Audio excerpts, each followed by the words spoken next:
Hello and greetings from ChannelEye. You're joining with this very special discussion program today to speak about a recent contribution to the Sri Lankan literature when it comes to into a global scale. And today we have invited a very special guest who is also the author of these books and also a person who has selected or opted for a very optimistic way of life. And we have in the studio Venerable Vatara Mahinda, and who is also the former head of department at the Department of Archaeology, University of Peradeniya, Sri Lanka. If you search a little bit about his profile online, you'll also find out that he has his contribution to literature has been similarly as global as his contribution to the Buddha Sasana at the same time. So today we have the pleasure and the honor of having him in the studio with us right next to me. So in answer, we welcome you very honorably and most Thank you wholeheartedly. very much. Thank you very much. I'm delighted to have been able to speak with you regarding this book right now. Yes. Now, Venerable, now this book is called The Voice of the Trees. Yes. Now, usually when it comes to monks or the priests out there who are into writing, we always tend to think they create the books or the literature that are completely supportive of the Buddha Sasana or the Buddhism or whatever the religion that they follow. But you took a very different pathway. Would you like to explain why? I have written some books as well as articles about Buddhism as well. However, in addition to that, I thought of writing some books both in English and Sinhala on the subjects that are really useful for our lives, healthy life. And as far as our health is concerned, I thought of writing one book earlier on the teeth, the marvel of the teeth. Prior to that, I wrote a book in Sinhala called Dataka Mahima, and afterward I wrote one on Asaka Mahima, and like that. Now this time I decided to write one on the trees because it is an essential component of the on earth, as well as that is useful for the lives of not only the human beings but also the other creatures on earth. Right. So you focus mostly on regular life when it comes to humans, because like as humans we all require some sort of sanitation requirements, so that you thought of addressing all these health matters at the same time while you're also addressing the Buddhists at the same time. Is that correct? Yes, that's right. Okay. Yeah. So when it comes to messages that you wanted to give out, now in this book specifically, if you focus on the book The Voice of the Trees, what is the gist or the message that you wanted to give out to the society? Well, here the trees air their waves. The waves contain the messages of the problems they encounter, and also the attitudes that are perhaps very suitable for appropriate for the people to understand when they grow up their own attitudes as people, human beings. Because human beings, in a way, these trees are giving not only a message but doing some sort of teaching, so that the people can learn from them. So in a number of stanzas, I will later give you some examples. Yeah. So trees undergo tremendous hardships, and they themselves want to express themselves about these hardships in a way, and also they want to get the support of the people, because they are the people who can give a profound impact on the nature of the environment. Therefore, they make certain requests for the people so that they can adhere to. Right. So it was like also like when I took a look at your books, I understood something. I understood was that most of the books that you have written are focused on the younger generations, or like the adolescents, I would say, and also maybe even the upcoming generations, because the book is going to be valid throughout for millennia, I would say. Why them? Why not, as you know, why not commonly as we write books for the elder crowd? Well, that's an interesting question. I have in mind to write books on elderly people as well as the young generation, as well as adolescents. Now here, some, for instance, the one on teeth I wrote both in English as well as Sinhala were meant to the children really. Now, as far as this tree, the voice of the trees is concerned, it addresses not only to the adolescents but also to the elderly people.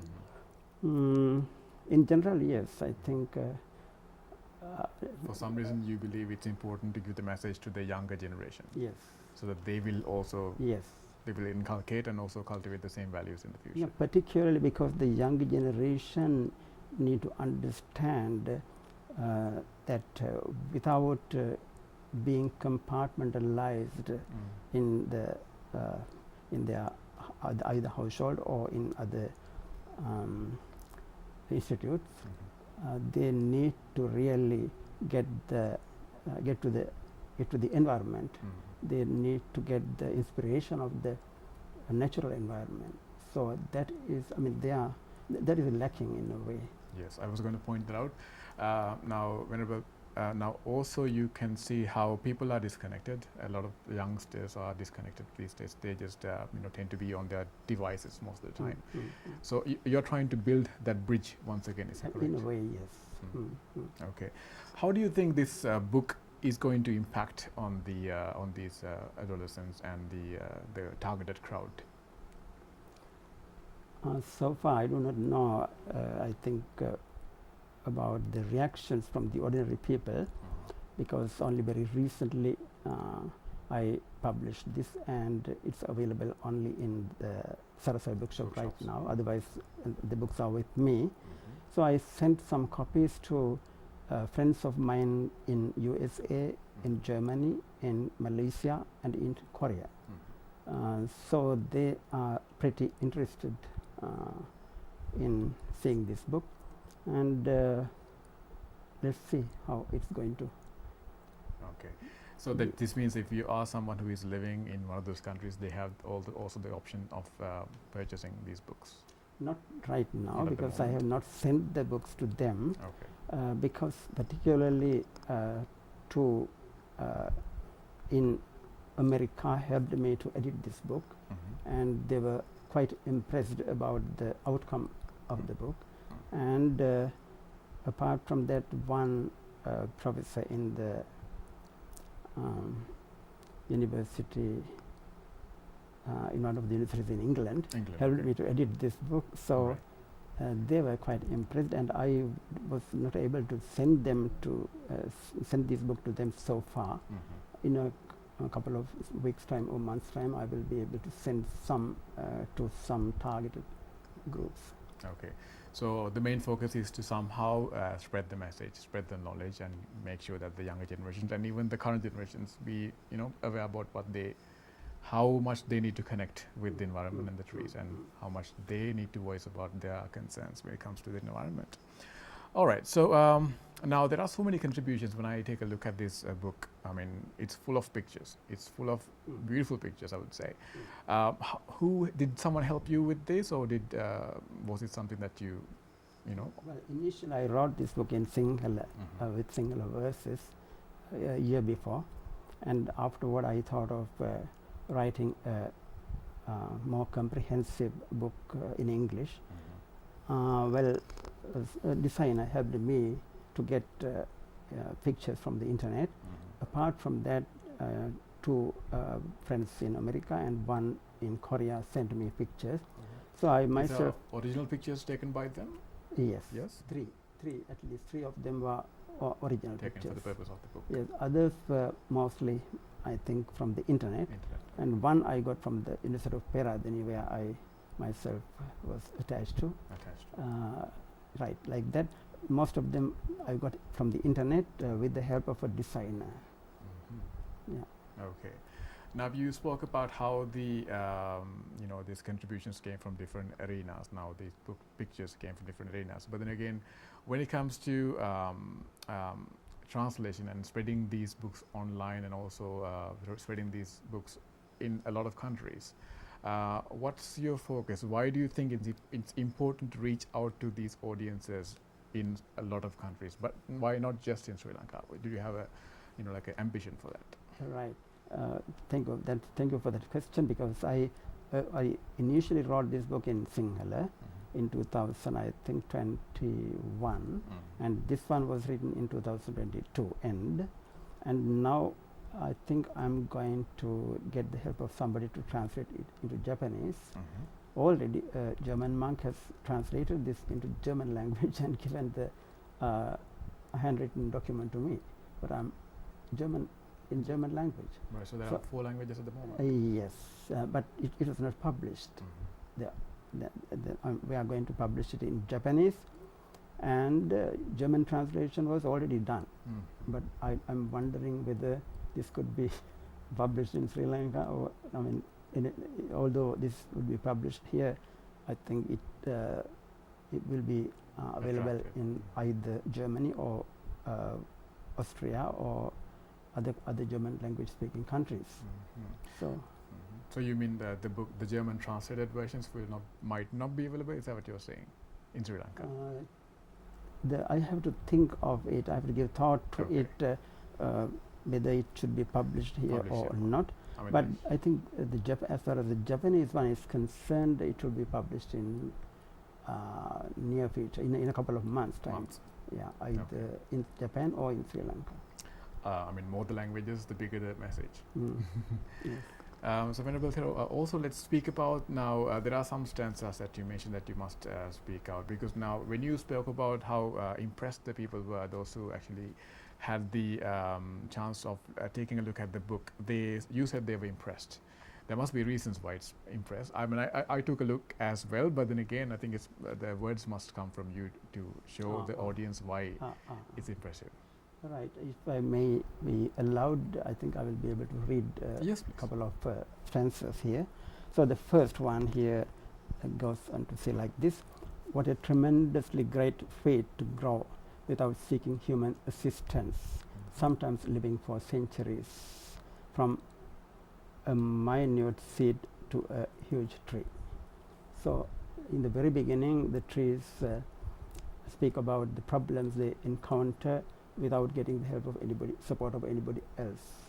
In rare instances, perhaps the people water the plants, and they after planning systematically they plant trees. Otherwise, in general, this is the picture, this is the nature. So this is one. And now the people, we have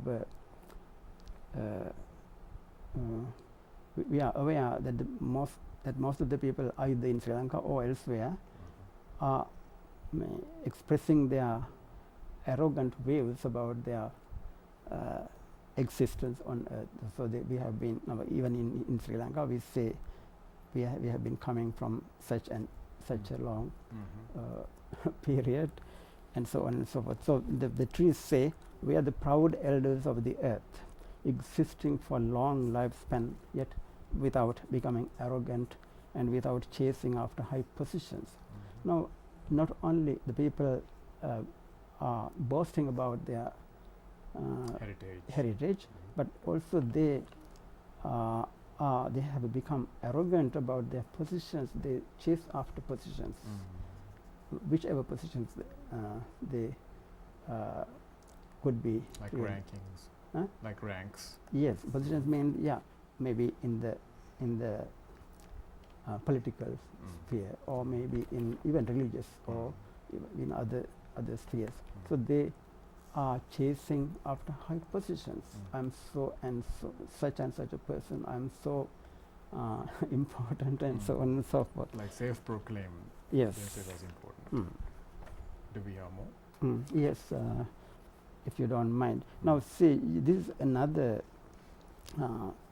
lesson they indirectly teach the people. Despite our differences in shape, color, figure, height, and also the innumerable variety of species, we live ever in harmony with our companions. So, like, Venerable, what I understand from everything that you have mentioned is that you are using the trees as an example to reset the humankind, their minds. Is that correct? Absolutely, yes. Okay. In a way, yes. Indirectly. Indirectly. So you're using trees and your literature ability as a metaphor. You're using everything in the environment as a metaphor so that people can look at the society, the trees, and understand how we should be. Could you elaborate on that, please? Absolutely, yes. But it does not come as a direct statement. They are hidden inside this, and inside this they are hidden. So initially I wanted to write it to express their views about the problems they encounter, but in it these kind of messages are also involved. Right. So there are also other contributions that helped you to get this book done. Now you mentioned about translations and photography. Is there anybody else that has helped you to get these sets of books? Not just this book, maybe all the books that you have written so far. Are there any other contributions you want to speak about? You mean those who contributed? Contributed, yes. Some contributed for some books, and others I wrote. I did on my own. For instance, the one on ice. I think nobody gave me anything, but I published 1,500 copies of it, and I distributed freely more than 700 books to the people who are in need. For this book, I think one gentleman who is now in Korea, who does not want to be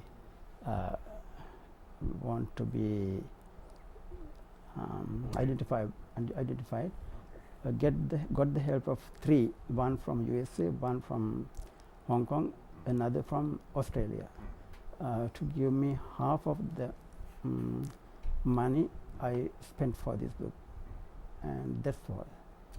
Okay. Yes. So this is how everything came together, and created the book, and now it's published.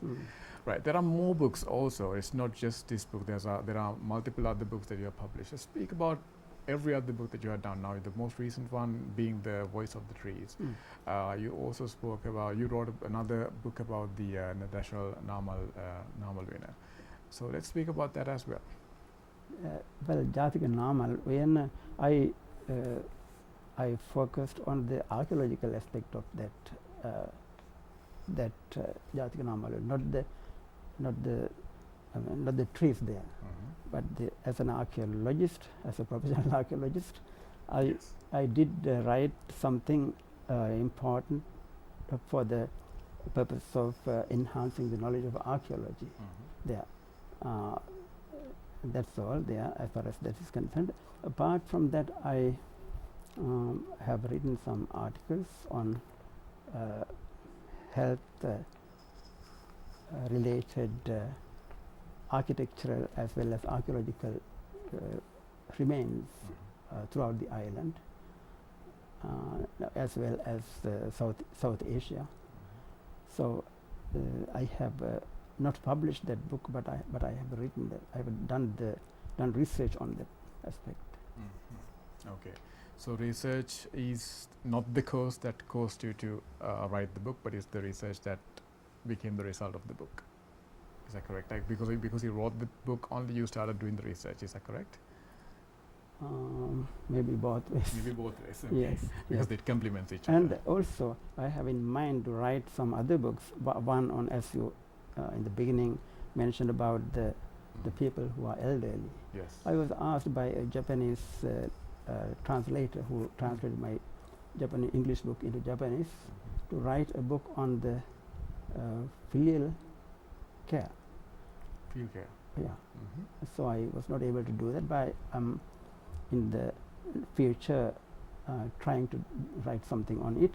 Apart from that, I have some other books on one on the skin problems, skin health, Skin health.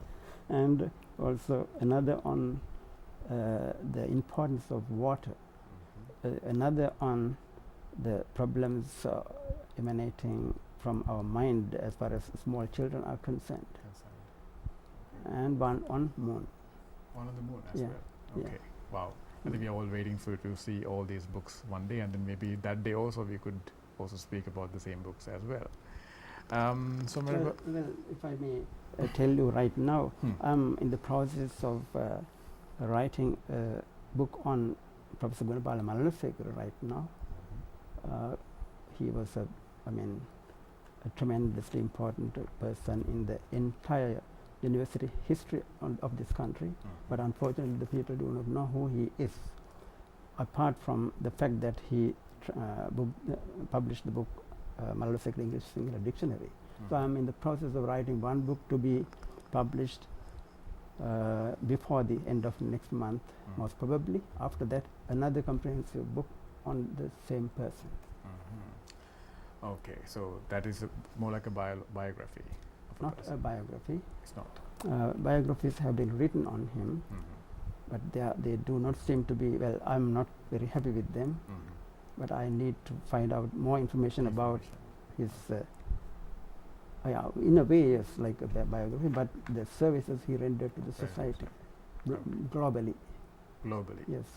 Okay. Now, Venerable Mahinda, now when it comes to your books, the ones you have written so far, what I notice is that now that you have received recognition when it comes to translating your books into Japanese, even Germany, even though it's ongoing, it's been asked to be done, and also into English, and also there's in Sinhala. Now, something I notice is that these the values you have created, and also what you want to spread out and cultivate throughout the globe seem to be the same thing, but then again they get responses at the same time. So it doesn't matter what language you write to, the message you send has been the same. How has the feedback been from the books that you have written so far on a global scale? As far as this English book on teeth, the marvel of the teeth, was given to two Japanese children living in Boston, USA. So they have responded to me, one in Japanese and the other in English. So they were impressed, tremendously. And apart from that, I think not only the writing of the books, but I did give some talks for the global community, if I may explain to you. Once I gave a talk in Berlin in English, and it was translated into German language simultaneously, and all the people in the audience were German. So it was based on Buddhist principles and also the problems we are facing, and the stress in particular. So in 2014, I gave one lecture at the National Autonomous University of Mexico. It was simultaneously translated into Spanish. Yes. So this is about the stress and what we need to do as the people who are undergoing suffering on their own in a way. How to tackle these problems, for instance. Okay. So stress, I think when you speak about stress, is something that we all have. It's not something that's just exclusively in Germany or in Spain at the same time. For our viewers out there, I know that we are speaking about the book and your publications, but then again, since you have done these talks on a global scale, if you can also give our viewers a little bit about how to manage their stress. Yes, that's a very, very timely question, and these trees themselves, I think, speak of the way how you should manage these trees in an indirect way. Mm. I think. However, once again, I need to, I think, go back to the incident I mentioned about you in Japan. In Japan. Once I taught Pali to a group of Japanese in Tokyo, and afterward they took me to a park. So I asked them to look at, well, they were seated under the trees and everywhere in the park. So I asked them to concentrate on one of the leaves or one of the flowers On the trees. on the trees. So they kept doing it for a few minutes, and so this itself has a tremendous impact on Mind. balancing your mind. And so eventually I asked them what their feedback was. So in a way, when they concentrate on that tree or the leaf or the flower, I also particularly ask them to pay attention to either shape or the color or the movement of this, either the flower or the leaf. So then occasionally perhaps one leaf falls onto the floor, onto the earth, and so these things are inevitable. So now they understand that things are changing, one thing, and things do not last forever, and also now impermanent, yes, they do not last forever, and we are able to get away from the stressful thoughts when we concentrate on these natural phenomena. Okay, so this is one advice you can give to the viewers about, if they have some kind of a stress going on in their minds or in their lives, they should focus on the nature and try to belong, and then see how that movement can be adhered to your life. Is that correct? Yes, not only the trees, but supposing we can look at the waves of the sea. If we are traveling along the coast in Sri Lanka or elsewhere, then I think that helps us to get rid of certain thoughts that are unnecessary for the moment. Now, stress. Sorry, am I going to speak about the stress right now? Now, stress causes us a lot of problems, and it might lead to depression also. Now, there are some problems several kinds of problems we are facing. One is physical. One is maybe societal or cultural. Another may be mental, at least three of them. So most of the mental problems that have something to do with our mind, we create ourselves.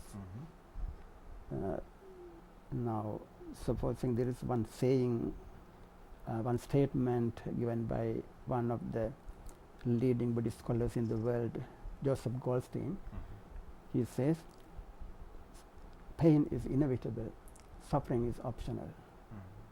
Suffering is optional. You can choose not to suffer. Yes. You can. Either or not. Yes. Pain is inevitable, but it is up to us either to accept it and make it our own. So we create an unnecessary and additional suffering by possessing it. So this is one very important point. So letting go would be the key. In a way, yes. Okay. If we also revert back to the book, I think the book, since it's all about the trees, I think even every tree has its own life cycle. It just grows into a sapling and then becomes a big tree, and then one day it sheds all the leaves and wither. Is it something that you would like to bring out to the audience about how suffering can be addressed with the use of looking at trees and Yes. also? I did not, I think, include one such sensor here, but it automatically happens. Now in offices, for instance, you see most of the people in the highest hierarchy keep their table and they keep looking at the Subordinates. no, I mean the wall. The wall, of the, okay. of the so instead, so I used to really keep my my chair facing the window, and through the window we can look at the environment. When I was in Peradeniya University, I did it, but unfortunately most of the people are unaware of the importance of that, and so these kind of things are also need to be taken into consideration. Yeah, I mean, then you can, rather than addressing the stress later on, you can avoid it as a whole in the beginning, correct? Right. When, if I may be allowed to Yes. say something about this from the religious point of view. No, most of the people, say for instance Buddhists, go to the Bodhi tree and speak to the Bodhi tree about their grievances. And now being under the tree is I mean very important somehow or other, and also because they do not have anybody else to listen to them, they go there and they speak to the trees, imagining that the tree or the deity associated with the tree will be listening to this and give some sort of solace to them. So in a way, supposing you have the problems that have a lot to do with the stress, what you can do is to express your problem to somebody else who is intelligent and who is understanding and who is prepared to listen to you and who is very knowledgeable, not only knowledgeable but also very kind. And yeah, so unfortunately we are unable to find people like that in our societies. Therefore, better to keep it to yourself until or unless you find a counselor.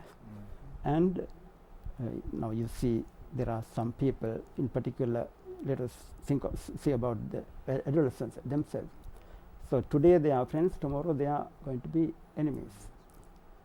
So when you take these instances like when you take the pictures or the modern technology, so perhaps when they are in love, they use modern technology for their own satisfaction, and when they turn out to be unfriendly, then they use it for their own destruction. So however, speaking to somebody else about one's problem is problematic in most situations. Therefore,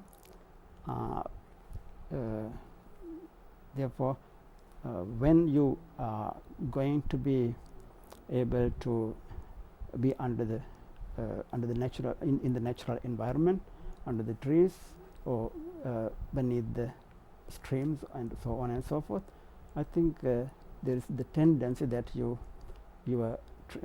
stress lessens.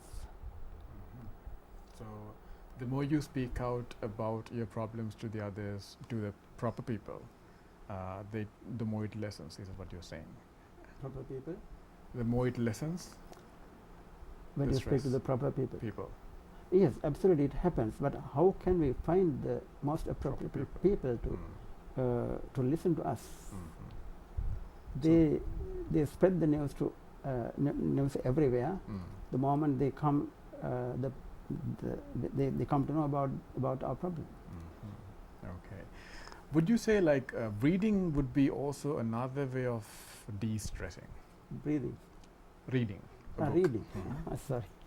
Yes, of course. Yes, I think I think most of the adolescents, I do not know,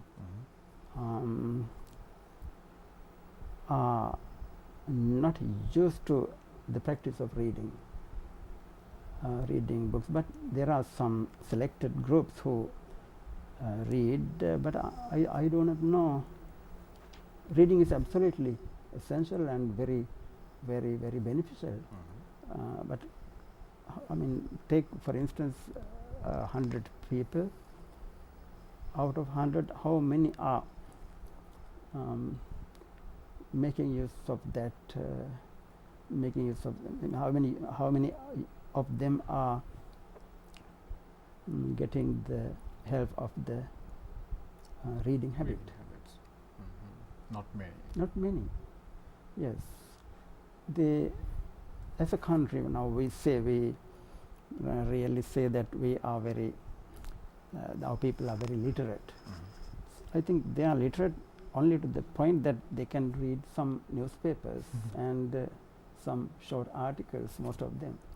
Apart from that, I think reasoning power and the power of patience and the ability to express ourselves to somebody using the most appropriate language and so on and so forth, they are lacking. So in that sense, I think I'm not prepared to say that most of the people in our country are literate. Okay. It can be only up to a certain point. Yes. Okay. Now, contributions like yours, Venerable, now the books that you have published, I think this will definitely uplift this ability among the society, not just in Sri Lanka, but also globally, as you mentioned. For the writers or the authors out there, and also maybe for the upcoming authors, that there can be children who might want to, who might have the ambition to be a great author one day. Do you have any advice for them? Right. Reading will be one of the most beneficial practices they need to really adhere to, and trying to understand our own inner mind is, I think, very important. Most of the people are, including myself, trying to find out how others think and how others react to so many instances, so many things. But try to understand your own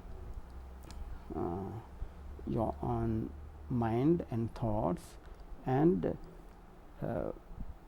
because most of the people are unable to find the time to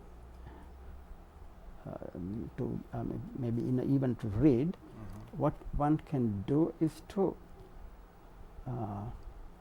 what they can do is to write down one's own thoughts. On thoughts, okay. So that they could later be linked or connected. Linked to a kind of writing. So this practice has been done. This practice was done by the Westerners mostly. So basically, you're saying create the blueprint first with the framework and the facts and figures that run into your mind. So you organize it later, and then you link them together to create the story.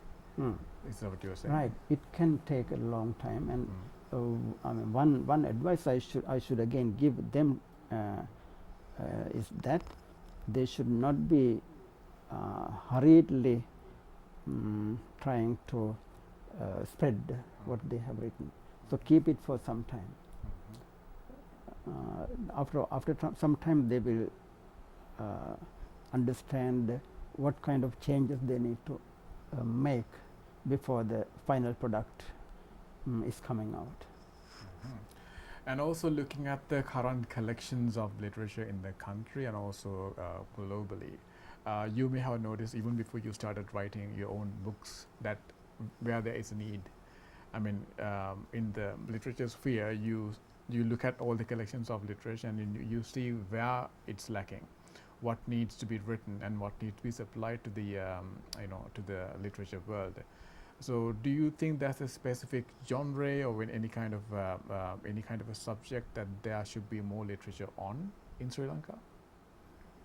Ah. Mm. Maybe self-help, because connecting with the current society may be something to help your own mind.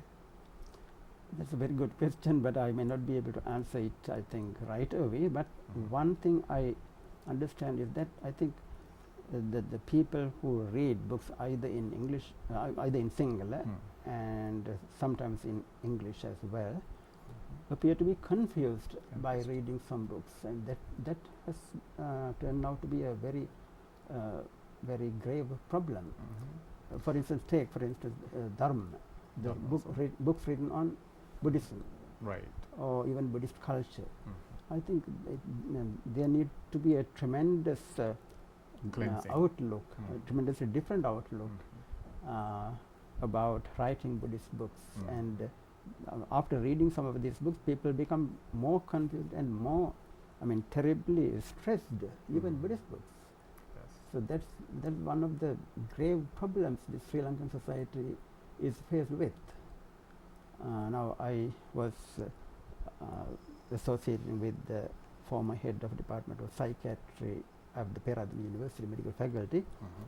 and he told me that some of the people who come to the psychiatric unit, at least a sizable number, Mhm. have have tried to go to do wrong meditation techniques in certain places. Similarly, wrong books written by unknowledgeable people or inappropriate, written in an inappropriate way, or unprofessional people. So this is one of the grave problems I understand That has to be about addressed. this society. Right. Venerable, now also speaking about your book, now since the discussion was mainly about the book and also your contributions to the society, we did go a little bit astray, but then again I think that was fine. Where can the people buy the book from once again? This is for the time being available at the Saraswati bookshop. And apart from that, I thought of giving it to the Vijitayapa bookshop, but they did not request me to bring the books so far. However, they are with me at Nara Hempita, and my email address is in the book, and anybody can send me an email. I do not think it is necessary to give a telephone number for this. Yes. Okay. So you can purchase the books that the Venerable has written from any of those places that you mentioned. You also mentioned that they are available in other countries, in the US. Not so far. Not so far yet. Not Okay. so far. Right. But they will soon be, and we hope they will soon be as well. All your books will be distributed globally in a global scale. And we thank you once again for coming to the studio with us to discuss about this great contribution and for being with us these 40 minutes with us. Thank you for everything you did. Yes. Thank you. And today on the discussion we had the Venerable Ven.Wetara Mahinda, the former head of department and also the senior lecturer at the Department of Archaeology at the University of Peradeniya, Sri Lanka, with us to discuss about his contributions to the Sri Lankan literature sphere, and also what's coming up, and how also, if you are going to be an author one day, how you can also use his inspiration to be an author one day in Sri Lanka to make our knowledge outstanding in the global space. Thank you so much for joining, and have a pleasant day.